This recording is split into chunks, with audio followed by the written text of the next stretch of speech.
Nuevamente, muy buenos días a todos. Muchas gracias por compartir con nosotros el Comité Interinstitucional Odontológico de Antioquia, este espacio de acompañamiento académico en relación con algunos de los elementos clave de la práctica odontológica. Hoy traemos para todos ustedes un tema que es absolutamente importante y es uno de los ejes transversales para la prestación de servicios de salud en nuestra disciplina, y es la seguridad del paciente. Específicamente estaremos hablando de la sala situacional de seguridad del paciente de odontológico en la política pública de salud de bucal de Medellín. También estaremos hablando de la atención de urgencias y prioritaria en odontología en el marco de la pandemia, y finalizaremos con una conversación en relación con la seguridad de la práctica odontológica en el marco de la pandemia.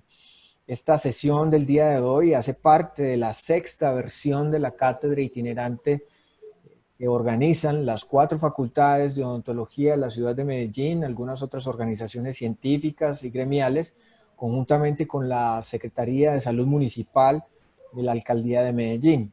Nuestra cátedra itinerante en su sexta versión pues tuvo que tener algunas modificaciones de forma, en tanto que la situación de pandemia ha hecho que implementemos estas otras alternativas de acompañamiento a través de la virtualidad. Vamos a iniciar entonces nuestra sesión del día de hoy. Los invitamos también a que, si tienen inquietudes, las escriban en el chat, o al finalizar las presentaciones vamos a tener la sesión de respuestas. Vamos a permitir de pronto la apertura de algunos micrófonos para que de viva voz ustedes nos manifiesten las inquietudes que tengan.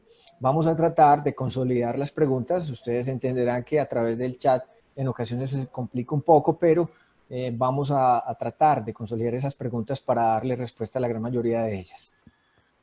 Iniciamos entonces con la presentación del doctor Miguel Ángel Rentería. El doctor Miguel Ángel es referente de la política pública de salud bucal de la Secretaría de Salud de Medellín. Nos va a hacer la presentación Sala Situacional de Seguridad del Paciente Odontológico en la Política Pública de Salud Bucal de Medellín. Doctor Miguel Ángel, bienvenido. Muchísimas gracias por compartir con nosotros este rato acá en la cátedra itinerante de nuestro Comité Interinstitucional Odontológico de Antioquia. Bueno, muy buenos días a todos. Gracias, doctor Diego. Saludos a la doctora Idalí Cala, referente de salud bucal de la Secretaría Nacional de Salud de Antioquia. Un saludo de bienvenida a todos los participantes en esta cátedra itinerante. Como lo dijo Diego, mi nombre es Miguel Ángel Rentería, soy odontólogo especialista. Hago parte del equipo de promoción y prevención de salud pública de la Secretaría de Salud de Medellín. Yo soy el referente para los temas de la política pública de salud bucal de Medellín. Primero quiero darle la bienvenida y resaltar el hecho de que esta cátedra itinerante es un espacio creado para el gremio odontológico. En esta cátedra itinerante participamos las 4 facultades de odontología junto con la Secretaría de Salud de Medellín. Está presente la Universidad CES, la Cooperativa de Colombia, la Autónoma de las Américas y la Universidad de Antioquia. La idea es que ustedes sepan que cuenta con este espacio. Nosotros al organizarlo lo que queremos es traer temáticas que sean del interés de ustedes, pero es fundamental que ustedes también participen en todos estos espacios. Bueno, en ese orden de ideas paso a compartirles la presentación que traigo el día de hoy. Les voy a hablar sobre una estrategia que es muy importante, que es el tema de salas situacionales. Doctor Diego, por favor, ¿me confirma que sí estén viendo la presentación? Sí, doctor, se observa bien. Perfecto. Bueno, entonces, para iniciar, el tema que les traigo hoy es el de salas situacionales. Hoy lo que queremos nosotros es contextualizarlos a ustedes, al gremio odontológico, sobre qué son estas salas situacionales, cuál es la importancia de que estas salas situacionales en la ciudad de Medellín, nosotros como gremio contemos con esas salas situacionales. Para iniciar, les comento lo siguiente. En Medellín tenemos la política pública de salud bucal, la cual tiene una vigencia hasta el año 2022. La política pública, la boca con boca, como ustedes saben, se implementa a través de 5 ejes temáticos.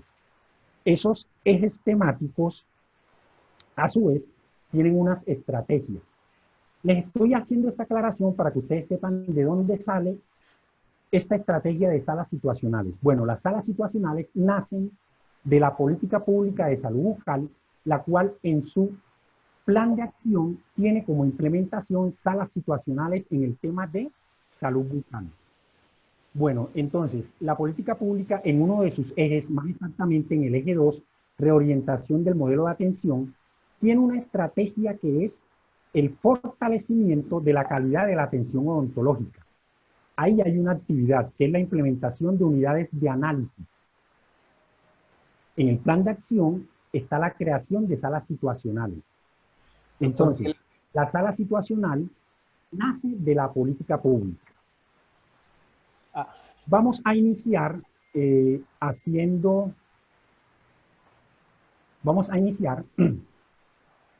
definiendo qué es la sala situacional. ¿Por quién está conformada la sala situacional? ¿Por qué se crean las salas situacionales? ¿Cuál es la importancia de esas salas situacionales? Entonces, las salas situacionales se definen como una estrategia de integración de saberes para el estudio, análisis e intervención en temas o asuntos puntuales que identificados previamente se les asigna una relevancia tal que los convierte en objeto de una agenda o proyecto. Es decir, en la sala situacional se van a tratar temáticas vigentes, relevantes, que se tengan en el tema de salud oral en la ciudad. En ese orden de ideas, en las salas situacionales se llevan a cabo procesos de construcción colectiva, en los que se refleja la interdisciplinariedad y la transsectorialidad, y para lo cual se nutren de información generada tanto internamente como por otros organismos, entidades, incluyendo la comunidad. Un ejemplo de un tema el cual se debe tratar en estas salas situacionales es lo que estamos viviendo actualmente en el país, lo que se está viviendo a nivel mundial, lo que se está viviendo hoy en día en la ciudad de Medellín, con el tema de la pandemia por COVID-19. Como todos sabemos, esto nos ha obligado a la adopción de medidas biosanitarias en la práctica odontológica.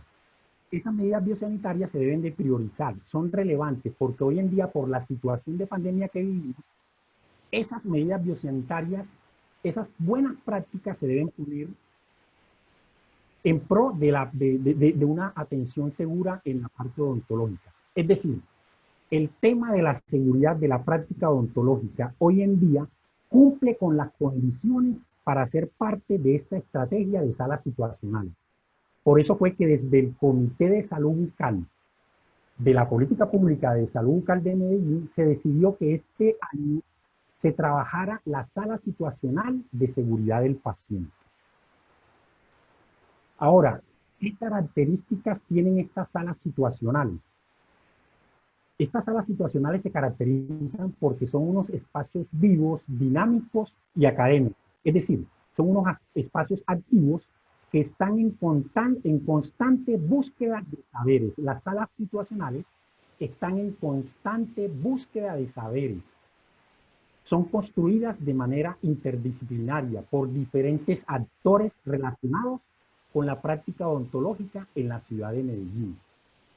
Otras características que tienen estas salas situacionales es que ofrecen y demandan datos e información, es decir, se necesitan unas fuentes de información. En estas salas situacionales, como característica, también tienen buscar mejorar la gestión y resultados de programas y proyectos. Y también las salas situacionales lo que buscan es facilitar la intervención y toma de decisiones en situaciones relacionadas con la salud en la ciudad. Es decir, estas salas situacionales, actualmente desde la política pública, hoy les informamos que tenemos la sala situacional de seguridad del paciente. Esa sala situacional la estamos trabajando hoy actualmente. Ya presentamos avances, que son los que les vamos a presentar el día de hoy. Esa sala situacional, les comento, se trabaja de manera articulada y coordinada con las 4 facultades de odontología que hacen presencia en la ciudad, junto con la Secretaría de Salud. Más adelante y durante esta charla les estaré presentando el registro de esta sala situacional de seguridad del paciente. Y la idea es que ustedes sean conscientes de la importancia que tiene para el gremio esta sala situacional de seguridad del paciente. Estas salas situacionales que se originan desde la política pública y que tienen el aval del Comité de Salud Bucal, tienen unos objetivos. Las salas tienen un objetivo general y unos específicos. Con respecto al objetivo general, les comento que el objetivo general de la sala situacional debe ser el de ampliar el conocimiento sobre las situaciones y las dinámicas sociales relacionadas con la salud en la ciudad de Medellín, para aportar información que permita la valoración, el análisis, la toma de decisiones y la aprobación del conocimiento. Este objetivo general, por supuesto, tiene unos objetivos específicos, los cuales apuntan a darle cumplimiento a ese objetivo general. Básicamente, estos objetivos específicos lo que hacen es identificar y aportar información integrada y consistente, permitir la integración de saberes y el trabajo en equipo y fomentar la consolidación de líneas de investigación a partir de las nuevas necesidades. Entonces, hasta el momento que llevamos, Sala Situacional Seguridad del Paciente fue creada desde la Política Pública de Salud Bucal con el aval del Comité de Salud Bucal de Medellín. Esa Sala Situacional de Seguridad del Paciente tiene un objetivo específico, un objetivo general y unos específicos.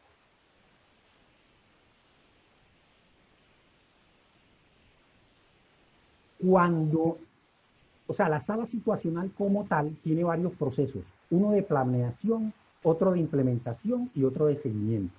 Con respecto al proceso de planeación de la sala situacional, se dan las siguientes actividades. Primero, desde la sala situacional, se define, se concreta cuál es la necesidad a la cual se le va a hacer análisis. En este caso, como ya les informé, es la de seguridad en la práctica odontológica. Después que se tiene claro cuál es la pregunta problema, cuál es el tema que se quiere darle solución, se hace una convocatoria de actores, o sea, las personas que van a estar presentes en esa sala situacional de seguridad del paciente. Luego que esos actores están en esa sala situacional, se definen unos roles para cada uno de esos actores. Se definen unos objetivos, uno general y otros específicos. Luego de tener esos objetivos generales y específicos, se va a definir la periodicidad con la que se va a reunir esa sala situacional.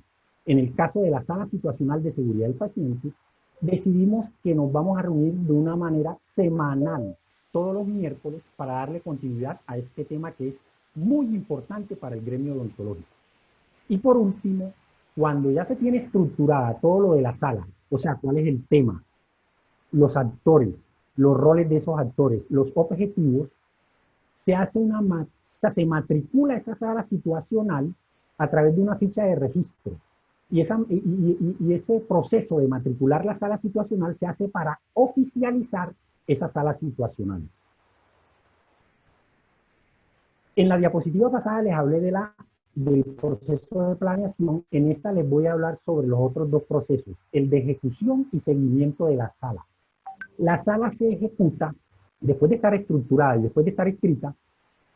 Los integrantes de la sala formulan un proyecto. Lógico, ese proyecto bien estructurado, el cual va a tener una justificación, unos alcances, unos objetivos y unos productos. Después que se tiene formulado el proyecto, se van a identificar las fuentes de datos, o sea, de dónde va a salir la información para darle cumplimiento a ese proyecto.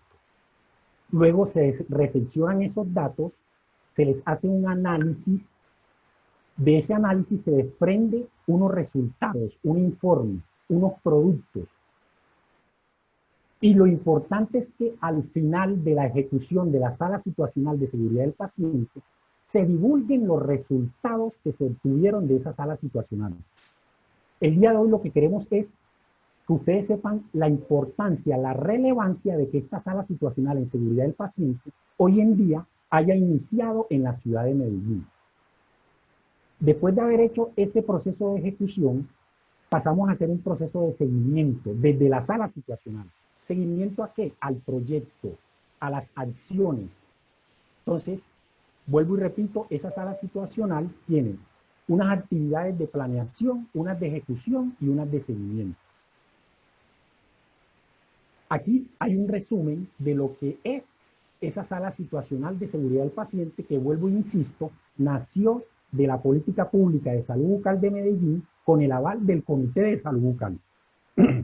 Entonces, lo primero que se hace en una sala situacional es determinar, especificar cuál es la necesidad que se quiere analizar. En este caso es la seguridad en la práctica odontológica en Medellín.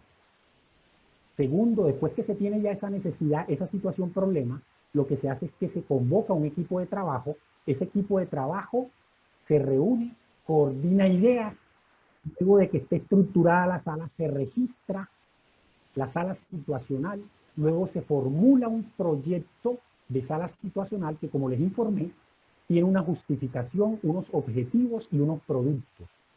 Luego ese proyecto, que está bien estructurado, pasa a ser la fuente de trabajo para el equipo de la sala situacional, la cual hace unos análisis de datos y de ahí salen unos resultados que deben documentarse, un resultado final, unos resultados finales que deben documentarse, los cuales van a llevar a hacer una serie de intervenciones a las cuales en su momento le estaremos haciendo seguimiento.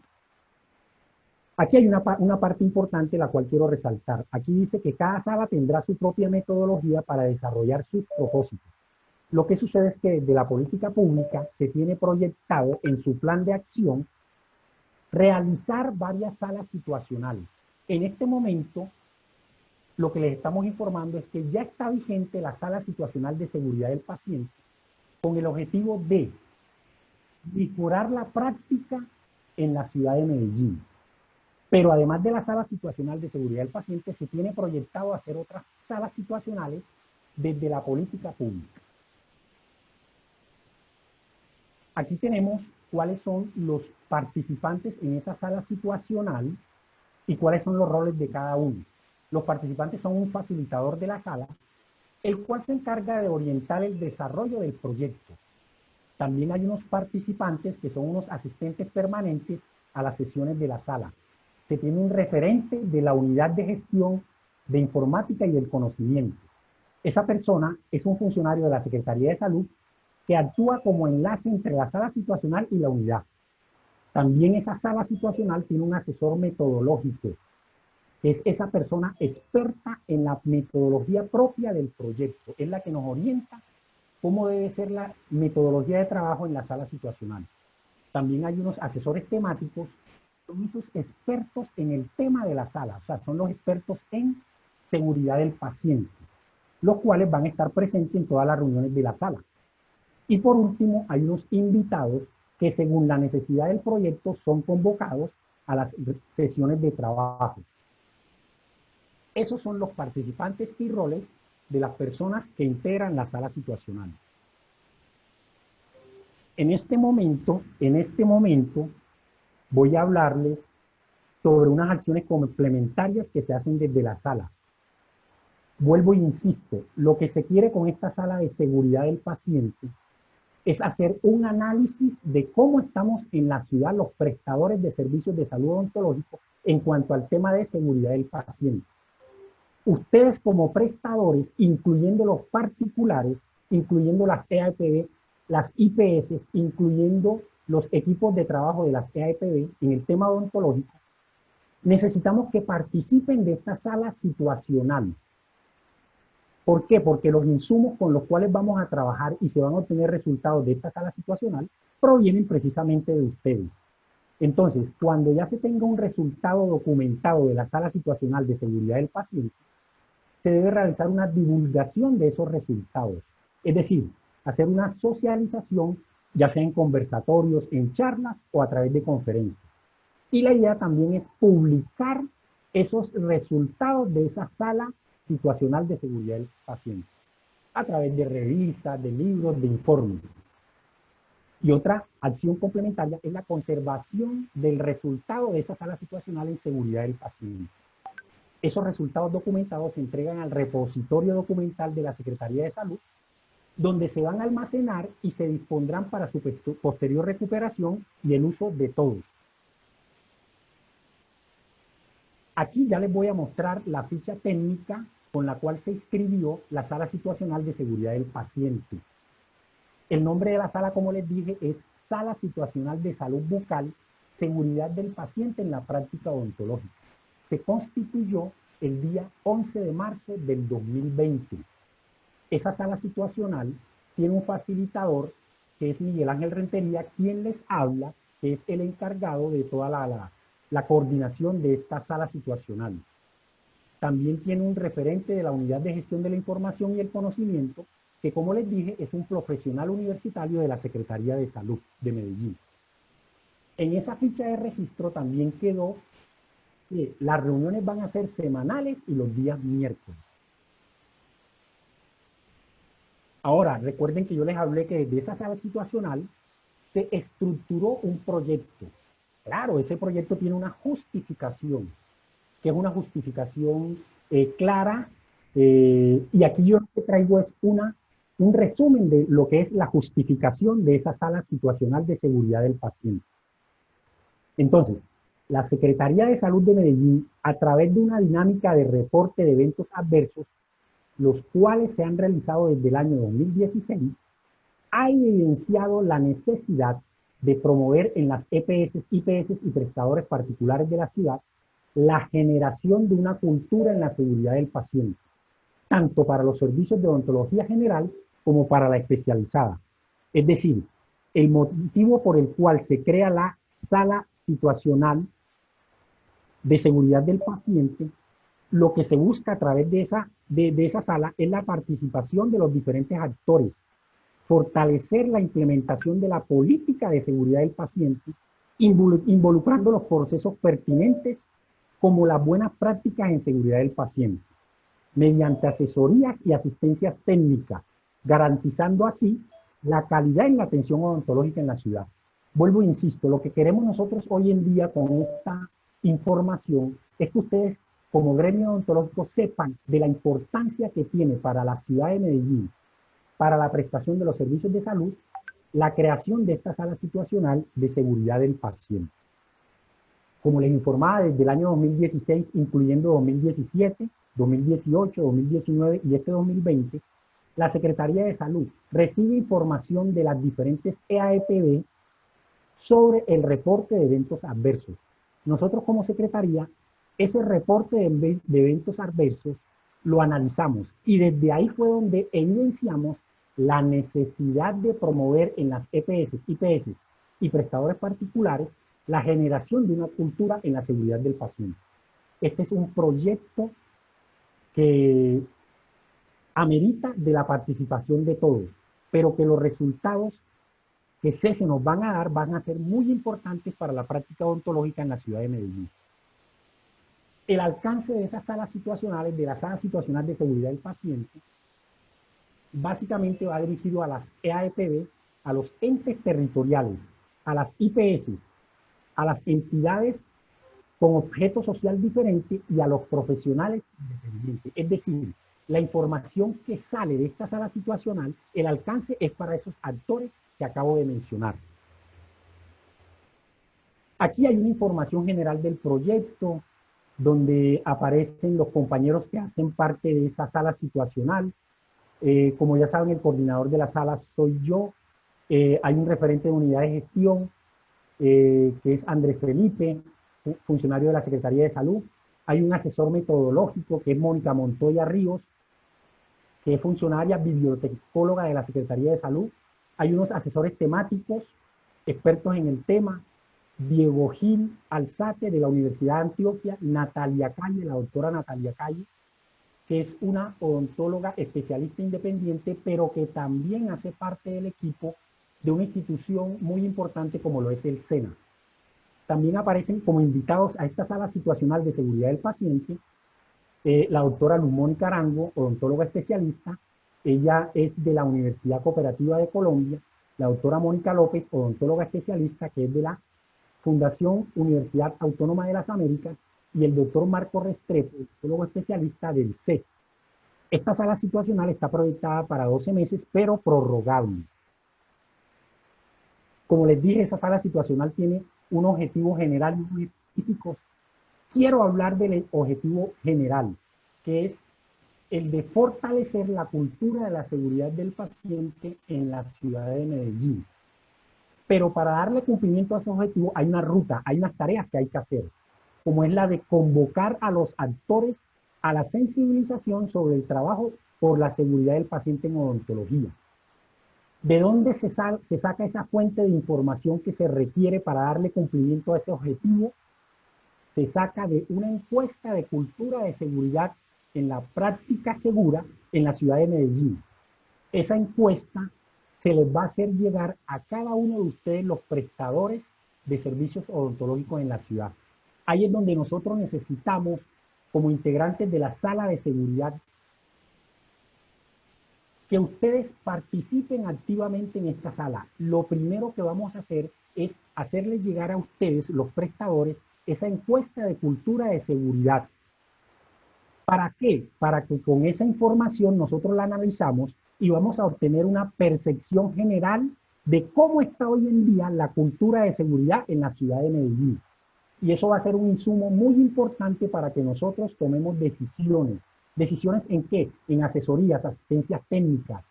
¿Decisiones en qué? ¿En qué les toca hacer a las EAEPD para mejorar este tema de la seguridad en la práctica odontológica? Porque lo que no podemos olvidar, colegas, es que nosotros necesitamos hoy en día, más que nunca, una atención odontológica que nos genere confianza. Entonces, de aquí la importancia de esa sala situacional y de aquí la importancia de que ustedes participen.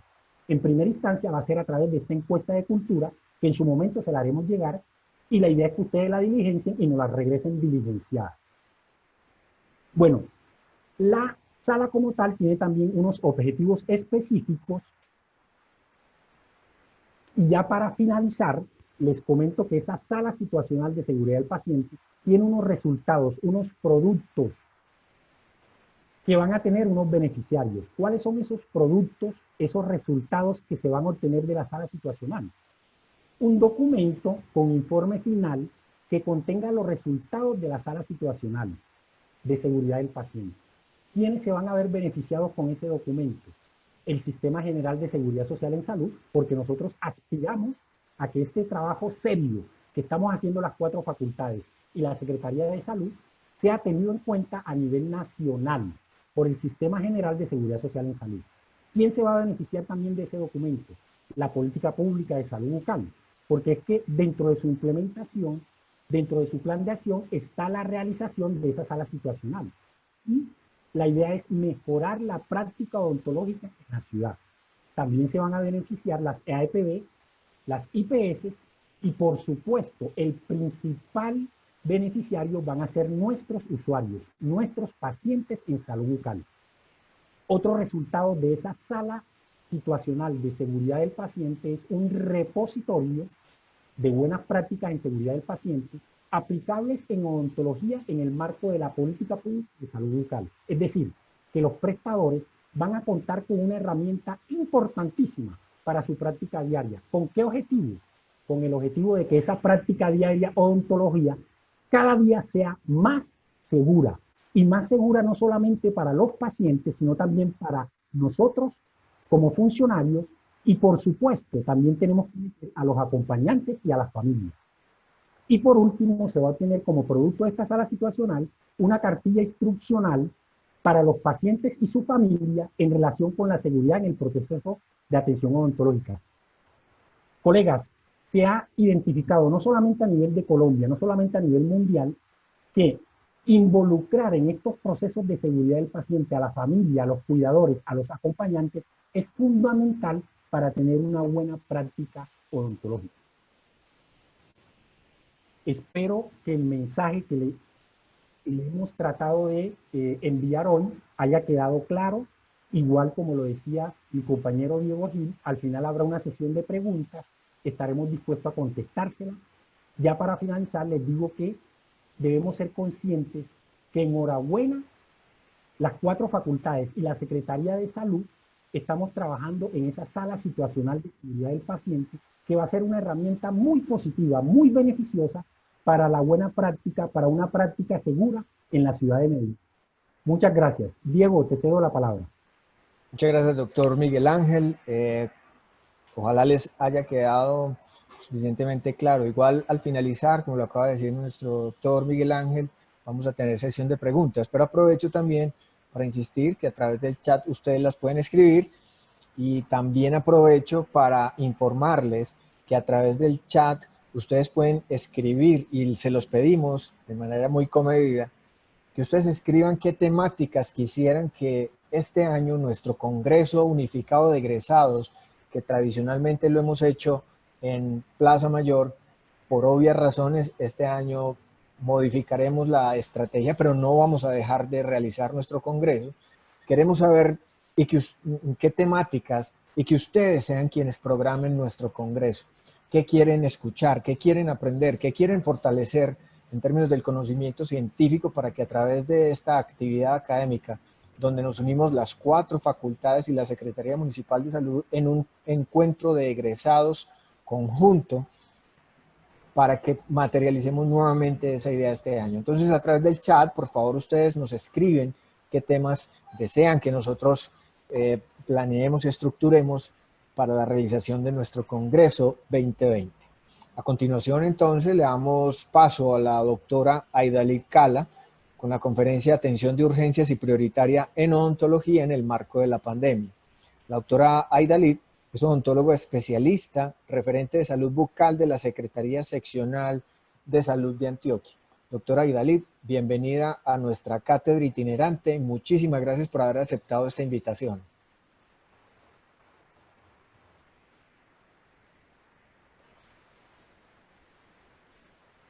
Doctora Aidalid, no se te escucha.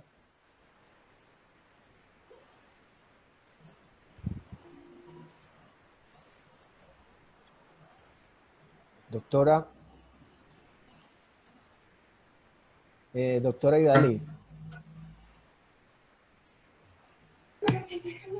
Doctora Aidalid. Ya, qué pena, ¿ya me escuchan?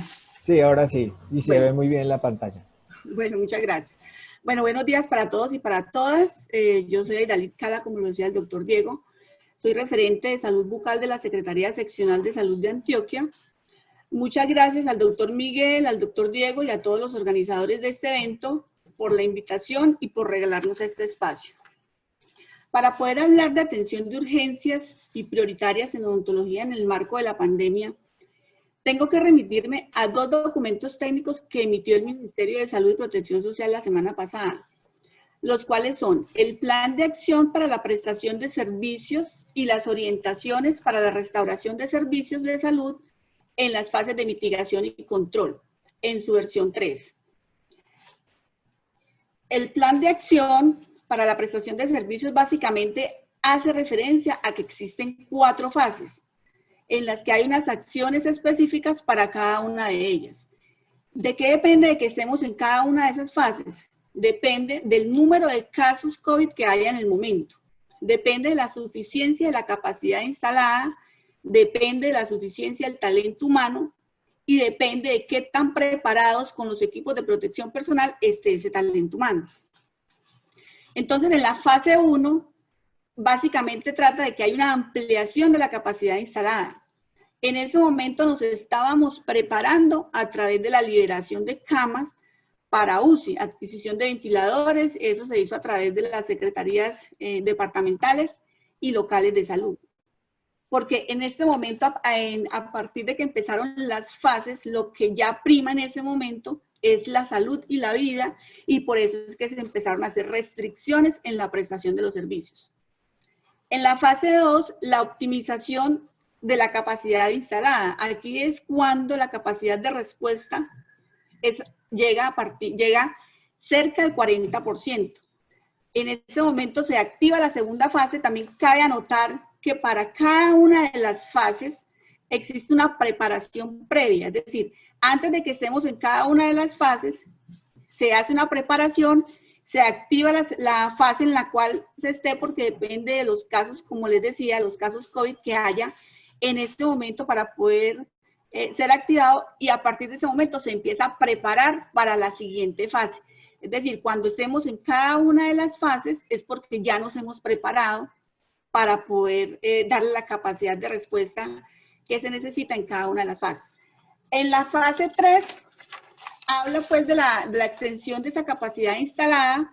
Aquí es donde la capacidad de respuesta es cerca del 70%. En este momento nos encontramos con una capacidad de respuesta mucho más del 70%, por eso es que nos encontramos en alerta naranja y muy probablemente en 2 semanas en alerta roja. Entonces aquí es donde esa capacidad de respuesta es precisamente, se tiene que ir aumentando. ¿Con qué? Con la consecución pues de las camas UCI.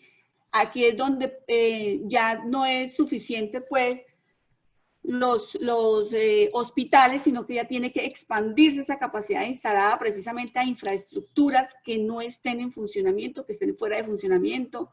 De pronto tenemos que prepararnos para preparar pues los hoteles, los pabellones, auditorios, coliseos, precisamente para estar preparados para esa fase 4. Esa fase 4 es la fase crítica, es donde la capacidad de respuesta llega a un 90%. Aquí es donde ya pues llegamos al pico y al pospico y se hace uso de esos hospitales de campaña y de después, porque hay que darle capacidad de respuesta según pues los casos COVID que vayan a haber en ese momento. Es decir, se aumenta la capacidad instalada en número de unidades de cuidados intensivos que se traduce en, pues, en camas UCI.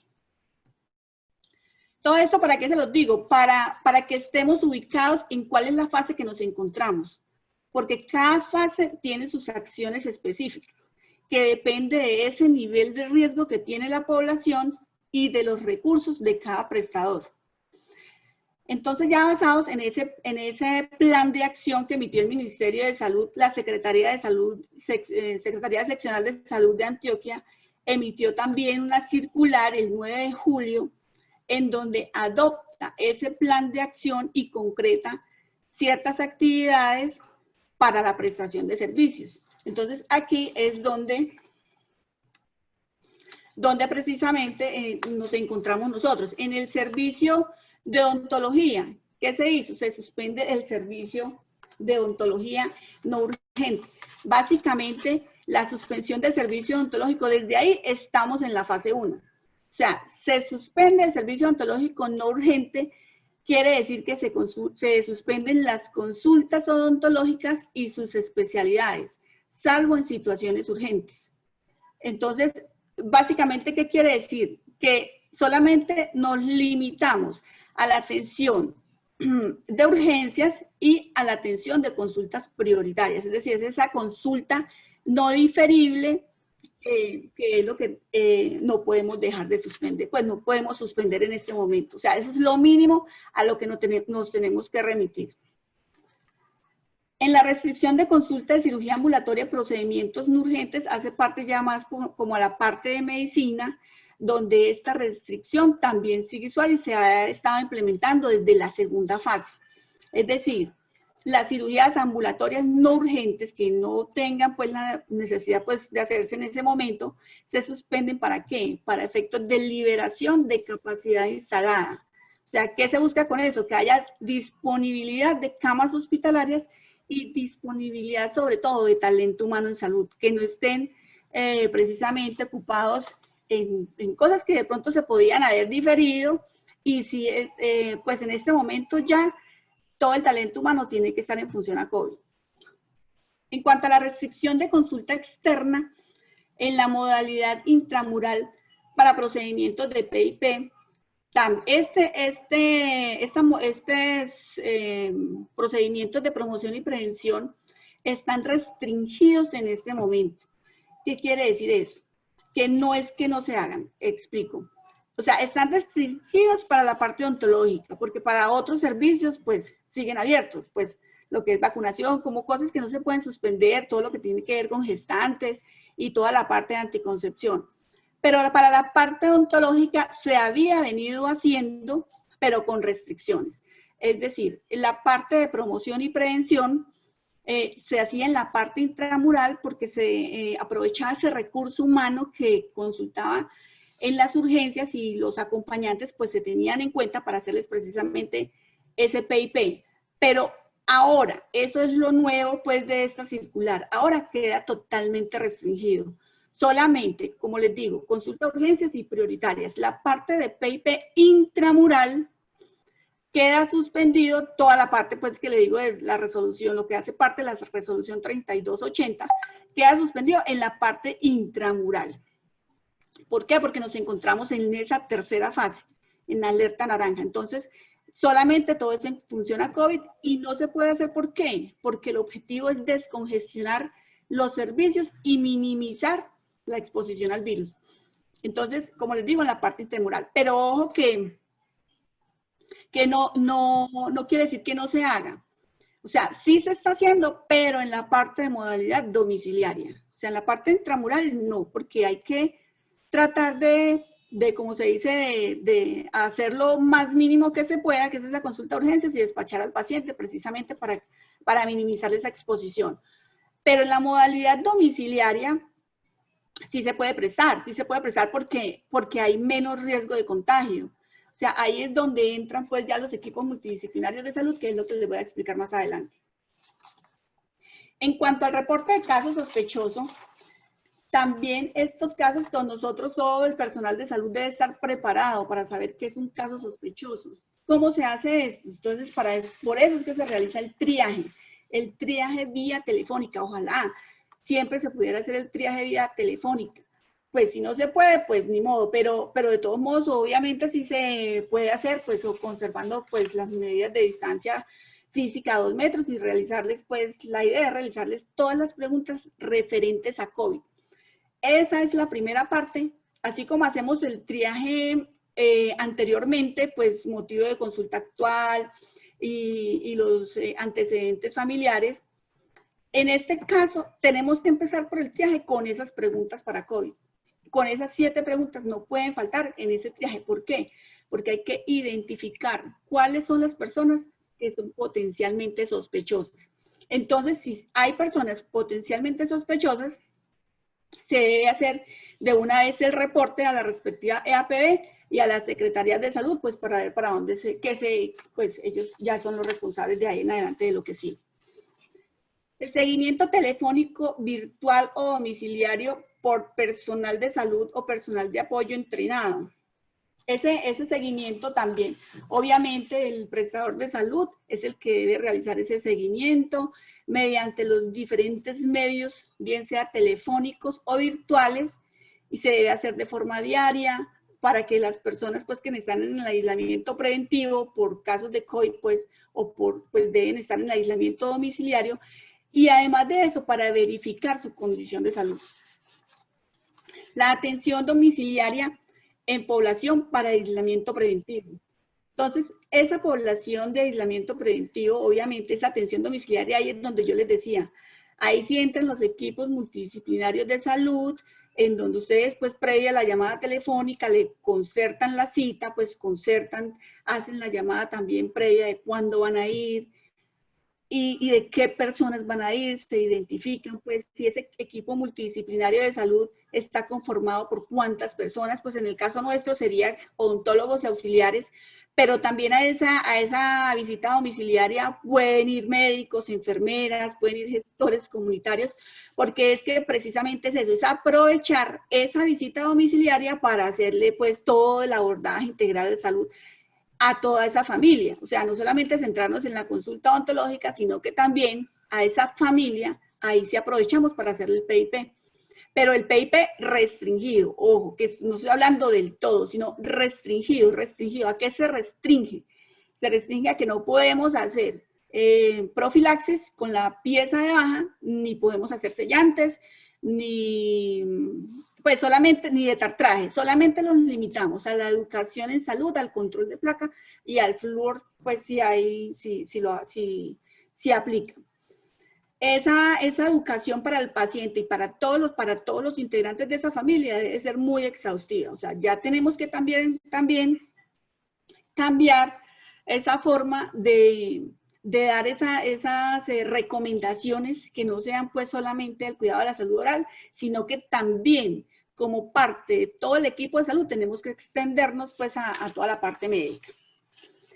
Las organizaciones en los horarios especiales para adulto mayor y disminución del tiempo en la estadía de la institución. También, esto también estaba desde la primera fase, se deben implementar pues la flexibilización de horarios en la que se garantice ese aislamiento social, se agilicen, ¿para qué? Para que se agilicen todos los procedimientos administrativos y asistenciales, es decir, no debe haber aglomeraciones en esas salas de espera. En lo posible, un paciente, y si hay más de un paciente, pues que tengan ese distanciamiento social y tratar de agilizar lo más rápido que se pueda para poder despachar a ese paciente. Obviamente, pues con todas las medidas de bioseguridad y con la satisfacción pues de que le cumplieron al paciente con su solicitud. La definición de puntos de atención con destinación específica para atención de paciente sintomático respiratorio. Esta definición de puntos de atención debe ser en coordinación con las EAPB y las Secretarías de Salud. ¿Por qué? Porque, o sea, como son pacientes COVID, no se pueden, pues eso ya es en coordinación con ellos porque no pueden estar por ahí en cualquier institución, no. Ya la EAPB define en cuáles instituciones o por si necesitan hospitalización o si necesitan una consulta pues más exhaustiva, entonces ellos son los que deben definir a qué instituciones se remiten esos pacientes. Bueno, en cuanto a las recomendaciones para el mantenimiento de la salud, estas recomendaciones, como les decía, hay que aprovechar para ser bien exhaustivos en ellos porque como ya está tan limitada y como parte del equipo de salud debemos en estos momentos dar recomendaciones enfocadas al autocuidado. Así que, ¿qué hacemos? Damos indicaciones en estilos de vida saludable y con eso aplicamos pues el plan de salud pública a la dimensión 2, que es la dimensión de estilos de vida saludable y condiciones crónicas. Y también aplicamos también para evitar las enfermedades transmisibles, que es otra dimensión del plan decenal. Entonces, tenemos que precisamente dar indicaciones en la disminución de esos factores de riesgo, que son los que causan las enfermedades crónicas. Todos sabemos pues la importancia de una buena alimentación, una buena nutrición con frutas y verduras, que sea sin azúcar, que sea baja en sal, pues dar las recomendaciones a los pacientes de que el alcohol en exceso es perjudicial para la salud, insistirles mucho pues en el no consumo de tabaco porque todos sabemos que esas sustancias químicas viajan por el torrente sanguíneo y pueden causar enfermedades de riesgo cardiovascular y diferentes tipos de cáncer, especialmente cáncer de pulmón, cáncer faríngeo, laríngeo, cáncer de mama, cervix, entre otros. Y también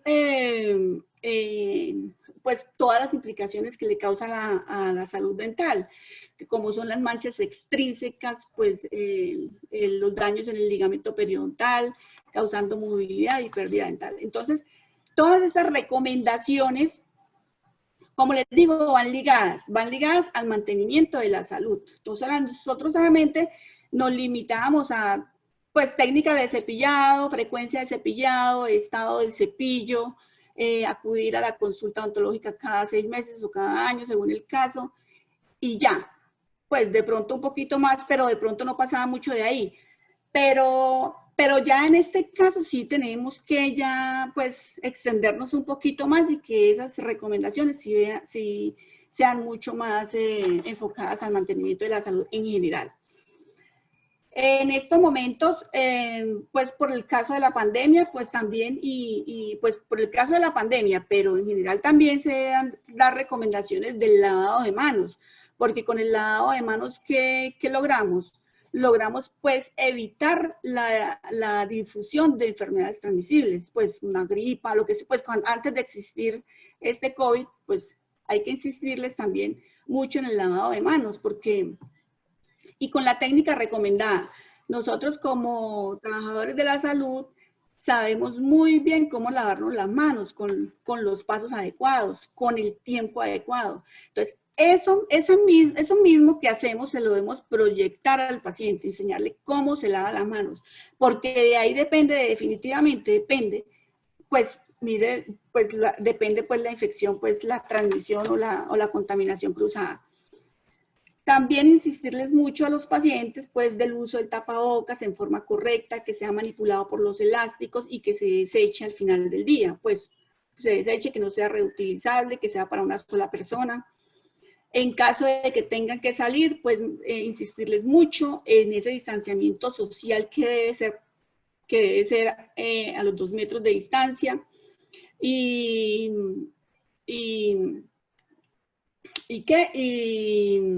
bueno, a los metros de distancia, porque mires que el coronavirus o el virus está en la atmósfera.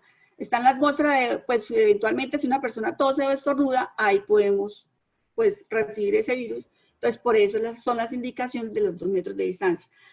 Pero también es muy importante decirle al paciente, si no tiene que salir, quédese en casa.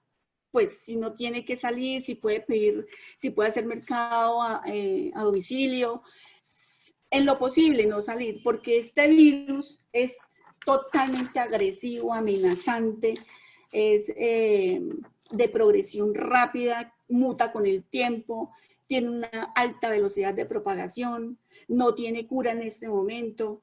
Y esta propagación pues se hace, como les decía, a través de gotas respiratorias, al toser o estornudar, o muchas veces las personas al hablar pues también expelen esas gotas respiratorias y se puede transmitir, lo facilito.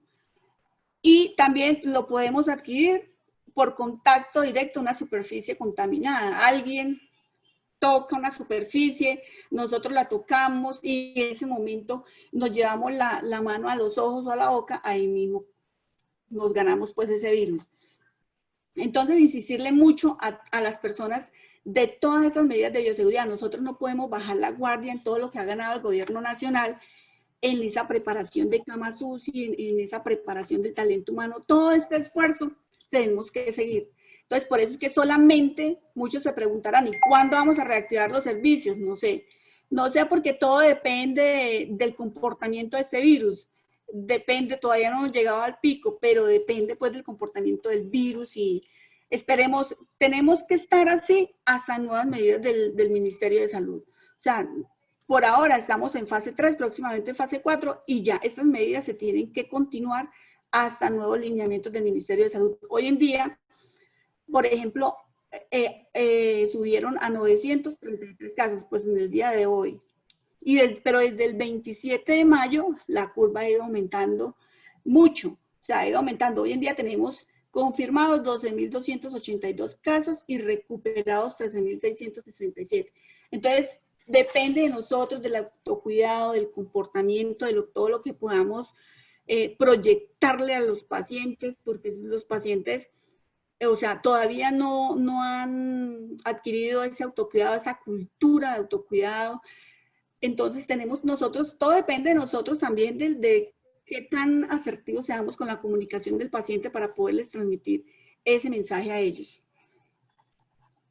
Debemos tener pues en cuenta también que es muy importante que todas estas medidas definidas por el Ministerio de Salud y Protección Social lo que buscan es prevenir la transmisión cruzada en los prestadores de servicios de salud, proteger precisamente esos grupos de mayor riesgo que son los grupos vulnerables y que son los grupos que de pronto puede tener mayor letalidad, garantizarle a todas las personas cuando los vayamos a atender todas las garantías de bioseguridad, que tengamos siempre esos equipos de protección personal, porque de nada sacamos con toda la intención de atenderlos, pero si no tenemos lo necesario, que son esos equipos de protección, eso es lo mínimo Eso es lo mínimo que debemos tener, los equipos de protección personal, porque según la pirámide de jerarquía de controles, esos equipos de protección personal es lo mínimo. Entonces no podemos estar haciendo las cosas de la misma manera. En esa pirámide nos habla también de que debe haber un control administrativo, por eso es que cambiamos la forma de hacer las cosas. Con esos controles administrativos le medimos la temperatura al paciente, desinfectamos las suelas de los zapatos, higienizamos las manos de los pacientes o los mandamos a que se laven las manos, porque esas son las medidas extras que se están implementando con este COVID. Nosotros toda la vida nos habíamos protegido con los elementos de protección personal, pero de ahí no pasábamos. Entonces, precisamente con esos controles administrativos y con ese control en la ingeniería, que es pues el distanciamiento en las salas de espera, que es esa ventilación adecuada en los consultorios, que debe existir pues la ventilación natural en las salas de espera. Eso es precisamente los controles de ingeniería que debemos tener. Que esas áreas, por ejemplo, para la recepción de materiales, pues sobre todo en los consultorios independientes o particulares, estén delimitadas y que esas áreas también para el recambio pues de la ropa o para desechar ya la ropa al final del día, también estén en un área delimitada y con la observancia pues de otro que lo pueda supervisar para decirle si lo hizo bien, porque si estamos solos, pues si hemos trabajado todo el día cuidándonos, al final del día no podemos echar por la borda todo lo que nos hemos cuidado durante el día y durante todos estos días. Entonces, todo eso es lo que tenemos que estar aplicando. Aparte de eso, el gobierno nacional también lo que hace con todas estas medidas es ganar un poquito de tiempo. ¿Para qué? Para hacer que expandir precisamente esa capacidad instalada y asegurar ese recurso humano tan necesario en salud para la atención pues, de estos pacientes COVID. Y tener en cuenta también que el incumplimiento de estas medidas por el gobierno nacional, pues debemos conocerlas y aplicarlas para no acarrear en sanciones administrativas, de pronto disciplinarias y penales, y ahora pues eso es lo que están haciendo pues con las visitas de pronto de inspección y vigilancia, no sé por qué, porque, o sea, la norma es para cumplirla y la norma no es inexorable, pues no, o sea, no, ella es muy cumplida y si hay alguien que no esté cumpliendo con los protocolos, por ejemplo, de bioseguridad adaptados a COVID, si alguien que no esté haciendo las consultas, que no estén enfocados en las consultas de urgencias y prioritarias y no tengan los debidos registros en esas consultas, y aparte de eso, pues que no esté siguiendo, no esté aplicando, no tengas todas las medidas de protección personal, pues sí se puede estar incluido, pues puede acarrearse, pues lo debe haberse visto en todas esas sanciones administrativas y disciplinarias. Y ya para terminar, la mejor manera pues de salvar vidas es evitando el contagio. Muchas gracias. Muchísimas gracias, doctora Idalib.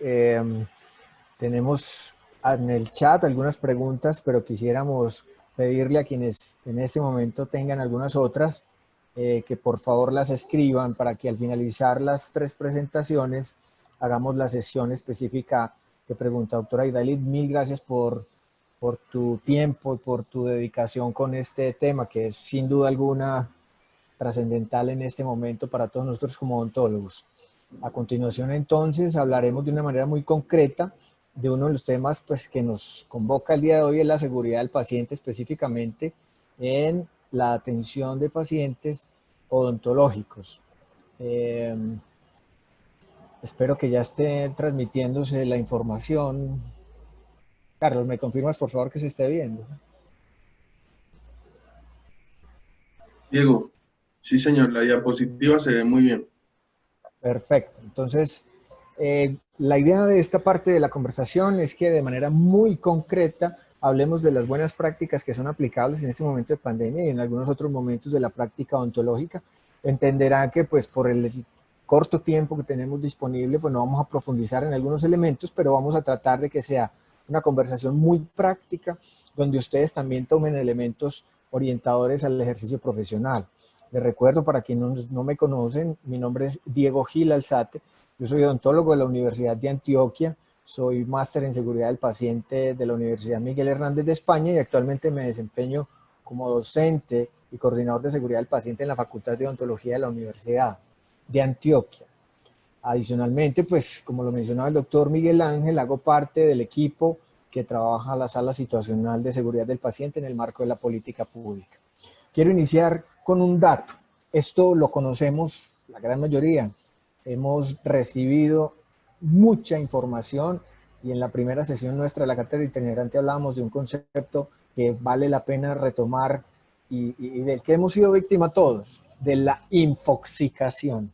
Es tanta la información que hemos recibido todos los días por los diferentes medios de comunicación que se hace necesario fortalecer estrategias para que depuremos toda esa cantidad de datos que todos los días nos entregan.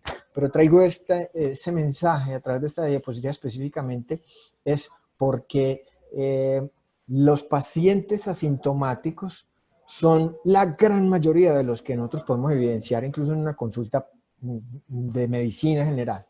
Es decir, hay estudios y reportes de que entre el 50 y el 80% de los pacientes portadores son asintomáticos.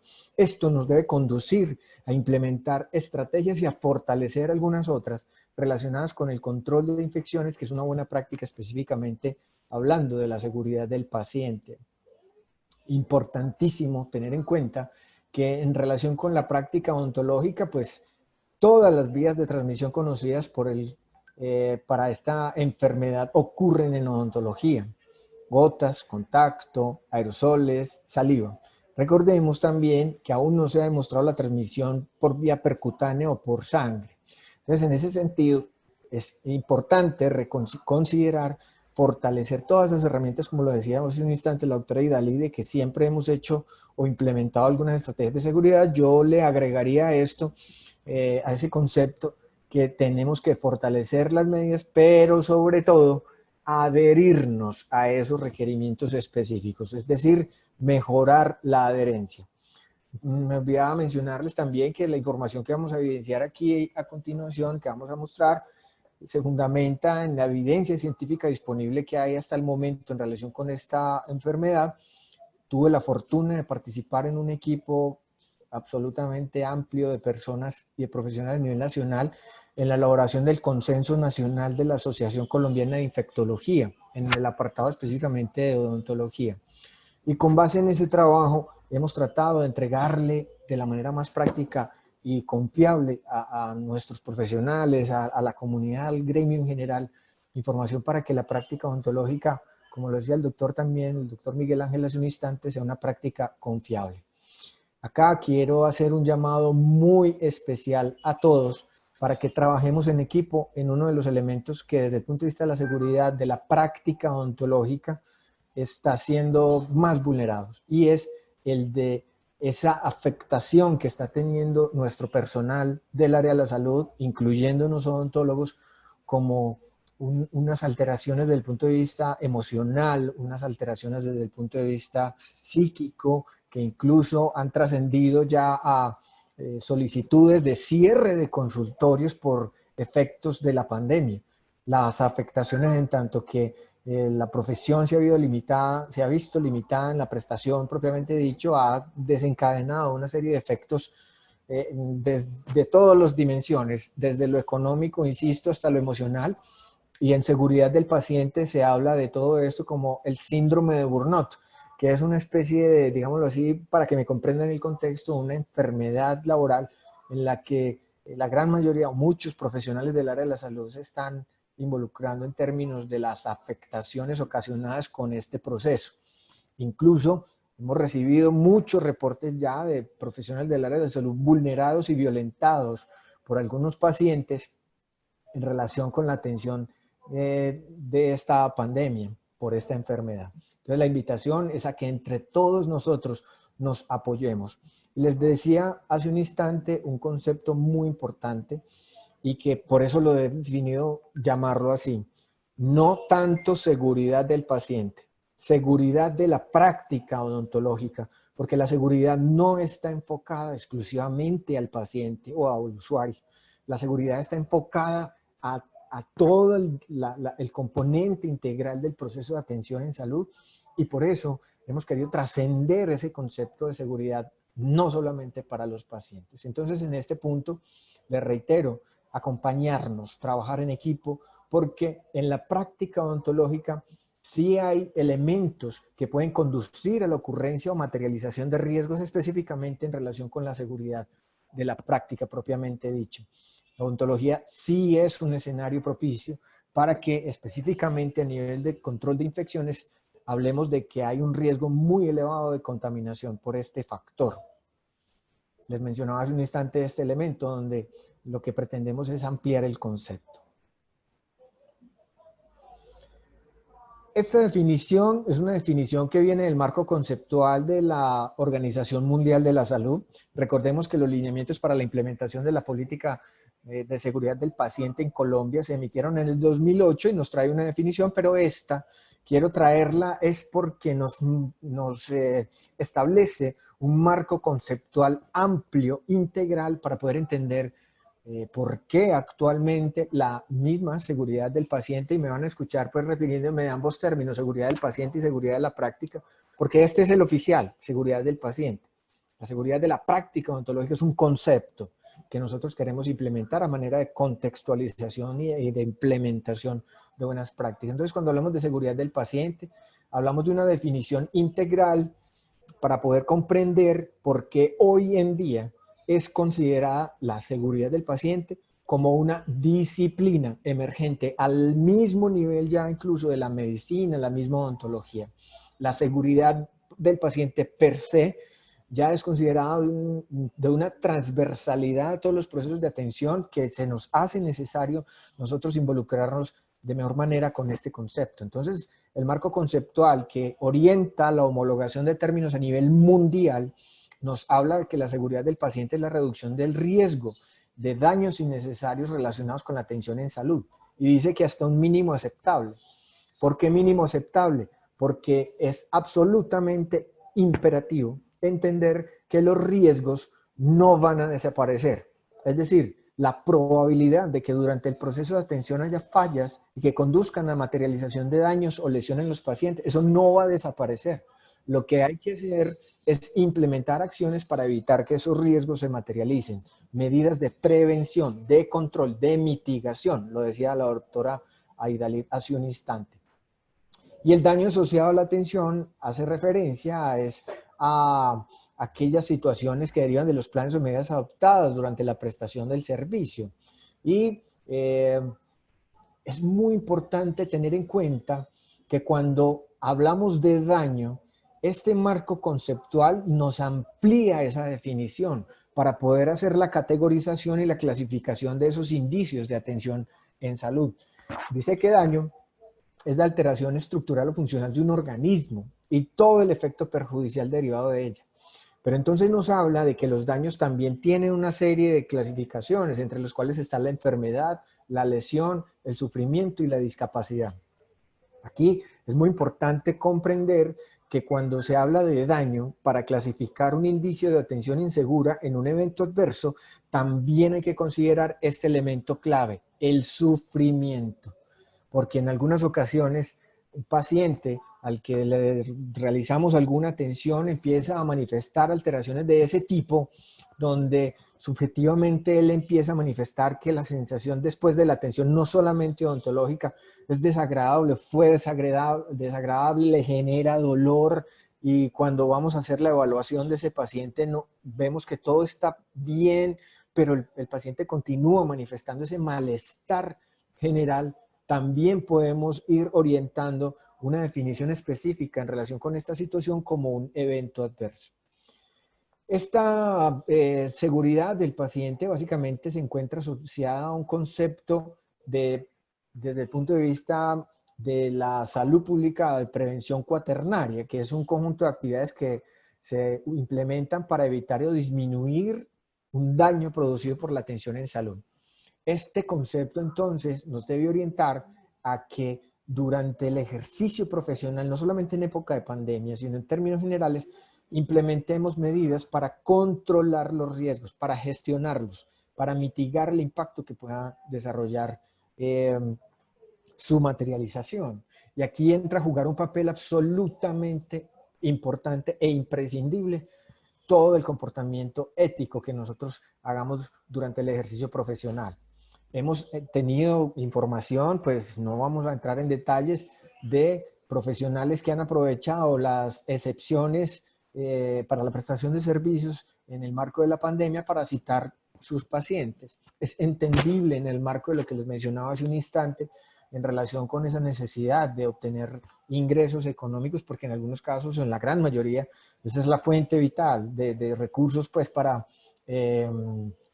desarrollar las actividades normales y cotidianas como ser humano. Pero aquí es muy importante considerar, recordemos nuestra ley 35 del 89 que nos habla del código de ética, que tenemos unas obligaciones, entre las cuales está no producir daño, prevenir el daño, retirar lo que esté haciendo daño y promover lo que hace bien. Y lo traigo acá específicamente porque en el marco de la pandemia estamos obligados a brindar atención con esa definición específica.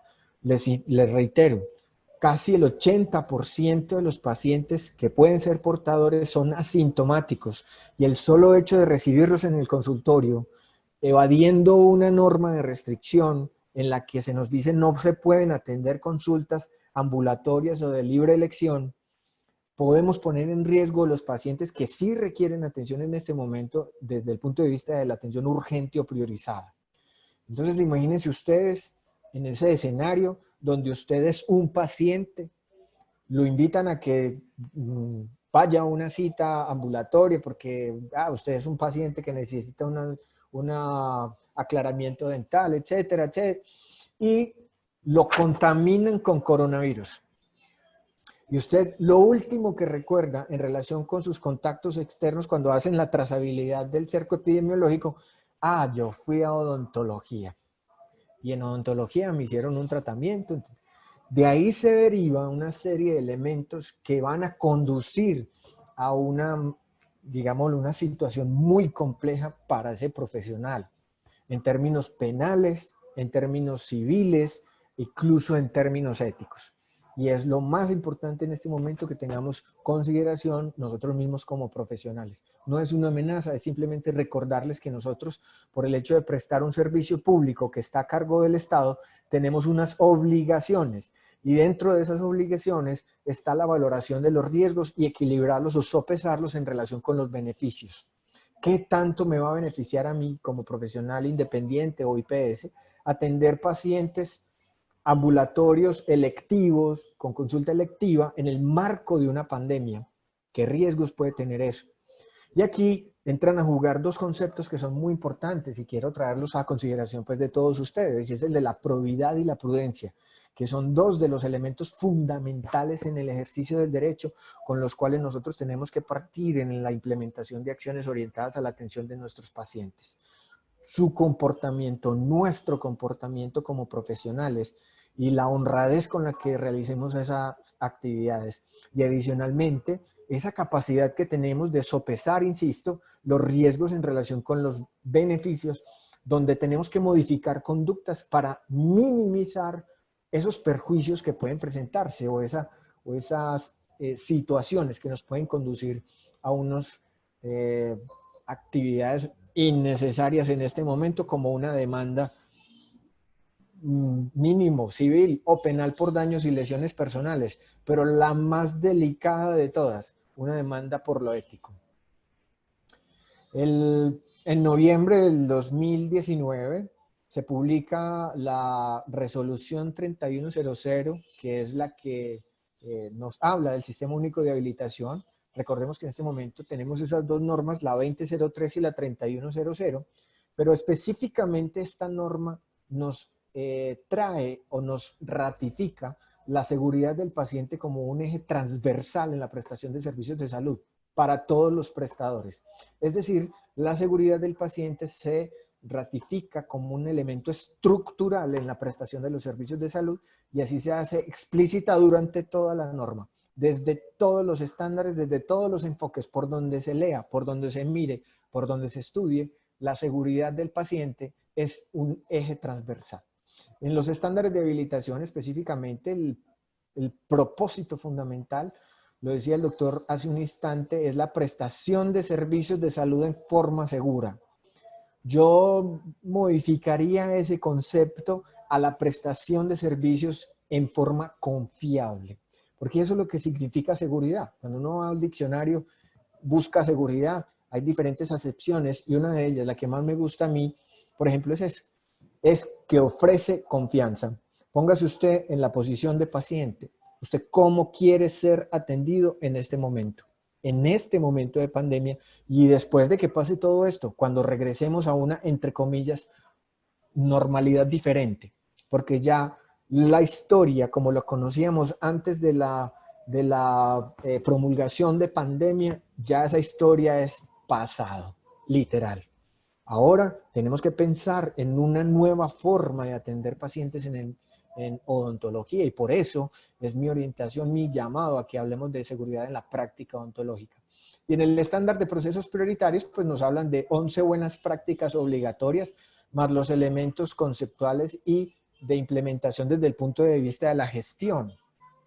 Entonces, cada uno de nosotros como prestadores, recordemos los 4 tipos de prestadores en Colombia: profesionales independientes, IPS, entidades con objeto social diferente y instituciones que transporten pacientes. Entonces, cuando en una norma aparece textual o literalmente el concepto prestadores de servicios de salud, quiere decir todos los que atendemos pacientes. Entonces, en este caso, la seguridad del paciente transversalizada en el ejercicio pues, del Sistema Único de Habilitación nos aplica a todos. Todos lo tenemos que implementar. Entonces, primero, contar con una política de seguridad del paciente.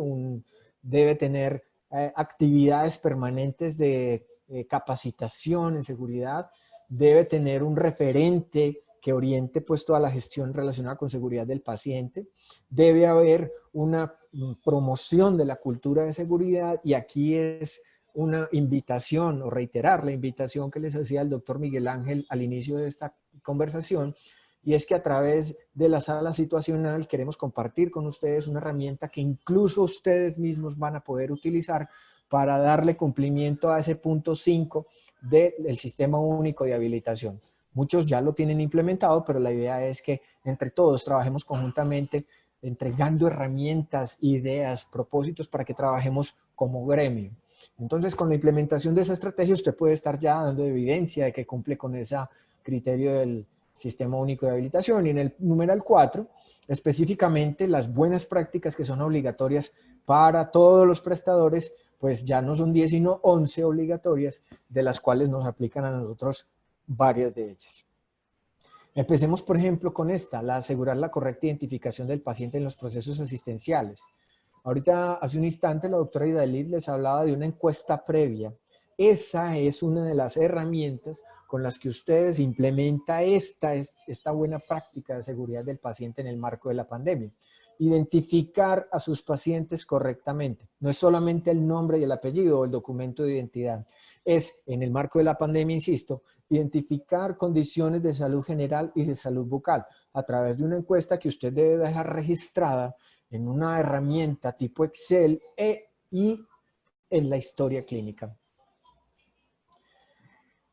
Otra buena práctica, y esta se incluye en esta norma, la resolución 3100, está relacionada con la comunicación entre las personas que atienden los pacientes, es decir, gestionar y desarrollar una adecuada comunicación. El objetivo de esta buena práctica es básicamente mejorar o desarrollar y fortalecer esas competencias para que las personas que hacen parte del equipo de atención minimicen esos riesgos de falta de comunicación que puedan materializarse en inconvenientes con los pacientes. Y aquí es importante considerar que los pacientes también hay que involucrarlos en esta buena práctica a través de las conversaciones, las encuestas, las entrevistas, como las que ya hemos descrito en esta conversación. Estas son las buenas prácticas más eficientes, eficaces, en el proceso de comunicación. Se denomina internacionalmente el teachback, es decir, que Cuando usted le informe algo al paciente, usted implemente una estrategia de preguntas. Vea, ¿qué me entendió? Así usted lo haga de manera informal, está implementando una buena práctica para comprender o para definir si el paciente le comprendió la información que usted le transmitió. Incentive al paciente a que pregunte bastante, incentívelo, porque en muchos casos, no solamente en el odontológico, a nivel, por ejemplo, de la atención en salud general, medicina general, le hacen una prescripción farmacológica a los pacientes, imprimen eso, vaya ya a atención al usuario, reclame la orden y vaya luego a la farmacia y reclame los medicamentos. En esas directrices, en esas órdenes, no quedó especificado por ninguna parte explicarle al paciente cómo se debe tomar el medicamento, por qué lo debe tomar, cuáles son los posibles efectos adversos, etc. Señor paciente, ¿entendió cómo se debe tomar el medicamento? Estamos dando unos ejemplos muy generales que, insisto, usted puede aplicar de manera muy eficiente en su consultorio. Y otras buenas prácticas relacionadas con eso, con la mejora de la comunicación. Importante, ya cuando se trabaja en equipo, implementar listas de chequeos para redundar la confirmación de la información con su equipo de trabajo, que incluye otros profesionales y auxiliares que están en el consultorio. Aquí entra a jugar un papel absolutamente importante la implementación de esta buena práctica, que es la del procedimiento de consentimiento informado. Les recuerdo que el consentimiento informado no es un documento preimpreso que usted le entrega al paciente para que firme. Hoy en día se hace mucho más necesario que en el análisis previo de las condiciones de salud de los pacientes se le informe comunicación efectiva con los pacientes, se le informe que va a ser atendido en el marco de una pandemia. Esto es una cosa que no la teníamos pensado, nadie en la historia reciente de la humanidad que nos iba a pasar esto. Entonces, en ese orden de ideas, cuando no tenemos vacuna, cuando no tenemos sino manejo paliativo de los síntomas y cuando ya la capacidad de las unidades de cuidados intensivos en la ciudad está al borde. Por ejemplo, yo vivo en Envigado y acaba de mandar un mensaje el alcalde de que las unidades de cuidados intensivos en Envigado están al 100%. Entonces vamos a llegar a un momento donde ese paciente que va a ser atendido por nosotros, usted le va a contar, vamos a realizar un procedimiento con ocasión de su urgencia, pero lo vamos a atender en el marco de una pandemia. Muy probablemente haya microorganismos por ahí que conduzcan a su contaminación y es probable que incluso después de la atención en salud usted empiece a tener síntomas. No quiere decir que se lo contaminamos acá en el consultorio, sino que usted puede estar asintomático, ya puede ser portador y es muy difícil determinar esa condición. Entonces, cuando le entregamos el respeto o fortalecemos mejor el respeto por la autonomía del paciente a través de un procedimiento de consentimiento informado, estamos minimizando esa carga emocional que el mismo paciente puede tener con la ocurrencia o la digámoslo así, la evidencia de sintomatología positiva para esta enfermedad luego de haber sido atendida en su consultorio. Recordemos que el periodo, la ventana clínica, digámoslo así, para la aparición de síntomas está entre el 7º y el 14 días después de haber sido contagiado. Entonces, en esos primeros días no hay ninguna forma de determinar quién es portador o no y si el virus está activo, etc. ¿Qué contenido debe tener un consentimiento? Pues bueno, no me voy a detener en este punto. Quería traerles esta diapositiva como para que simplemente comparen lo que ustedes tienen como procedimiento de consentimiento informado, que no es solo el documento, y lo comparen con estas sugerencias que les estamos entregando en esta mañana. Tenga en cuenta la voluntariedad, la autonomía y la claridad informativa. Aquí es fundamental reconsiderar o fortalecer esos principios de la ética y de la bioética, donde uno de ellos es el respeto por la autonomía del paciente. Perdón, es decir, la posibilidad, no tengo síntomas de coronavirus, es que he hablado hoy mucho en esta mañana. Muchas gracias por su comprensión. Y es que uno de los elementos claves al respetar la autonomía del paciente es entregarles esa posibilidad de que ellos tomen la decisión de lo que va a pasar con su vida. Porque en este momento de pandemia, el solo hecho de abrir la boca, lo decía la doctora Idalía hace un instante, puede conducir a un riesgo muy elevado de contaminación por SARS-CoV-2. Les recuerdo que en términos de la epidemiología de esta enfermedad, en términos de las vías de transmisión y de la información que se tiene disponible hasta el momento, la cavidad bucal es uno de los receptores más importantes del microorganismo que produce la enfermedad COVID-19. Porque en la boca, pues bueno, me estoy adelantando un poquitico, están unos receptores que son denominados ACE2, unas enzimas que están ubicadas en el exterior de la célula, y es la única vía a través de la cual este microorganismo puede conectarse con el hospedero. Y ahí en la boca, en términos del carrillo, dorso de lengua, piso de boca, y ya hay evidencia también en las glándulas salivares, lo que hace importantísimo que el paciente también lo conozca. Es decir, el solo hecho de hablar sin tapabocas nos está poniendo en riesgo a todos.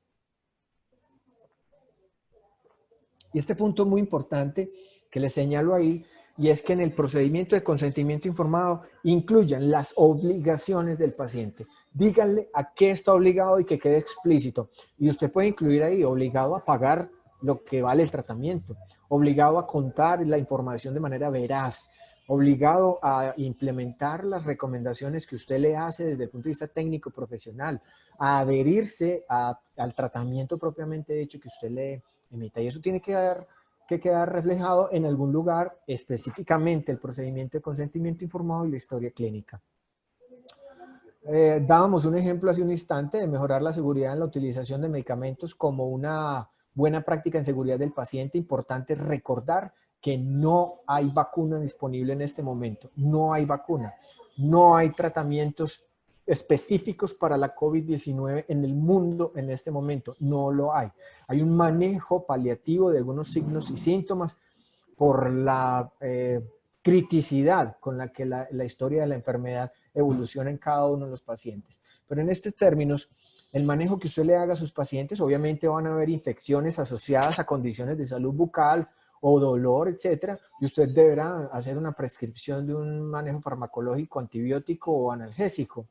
En ese caso, haga un seguimiento muy estricto en relación con estos correctos de la prescripción de medicamentos o con el uso de medicamentos e incluya un elemento fundamental de acá para adelante en el ejercicio profesional, en toda la historia que usted tenga como profesional de la odontología. Incluya la respuesta correcta. La respuesta correcta es un seguimiento que usted le va a hacer a su paciente en relación con esa prescripción farmacológica que hizo. Es decir, al tercer día, es una sugerencia, hágale una llamada a ese paciente al que usted le hizo una prescripción farmacológica. Usted en este momento no tiene muchos pacientes agendados y en el consultorio, cuando volvamos a esa normalidad diferente, los 10 pacientes que usted tenga asignados en el día, o más o menos, de esos 10, un porcentaje muy bajito, usted les va a prescribir medicamentos. A esos pacientes háganle una llamada al tercer día, que es, digámoslo así, como la ventana farmacológica de activación del principio activo. Y entonces usted con 2 o 3 preguntas muy en términos del paciente, usted va a identificar farmacocinética, farmacodinámica, adherencia al tratamiento, posibles efectos adversos relacionados con el uso o problemas relacionados directamente con el medicamento. Con 2 preguntas. ¿Se está tomando el medicamento como se lo mandé? Recuerde que usted está haciendo una llamada telefónica. Y el paciente le va a responder, sí, doctor, sí, doctora, yo me lo estoy tomando, una por la mañana, una por la tarde y una por la noche, después de comer, etcétera, las recomendaciones que usted le dio. Y eso lo diligencia en la historia clínica como seguimiento.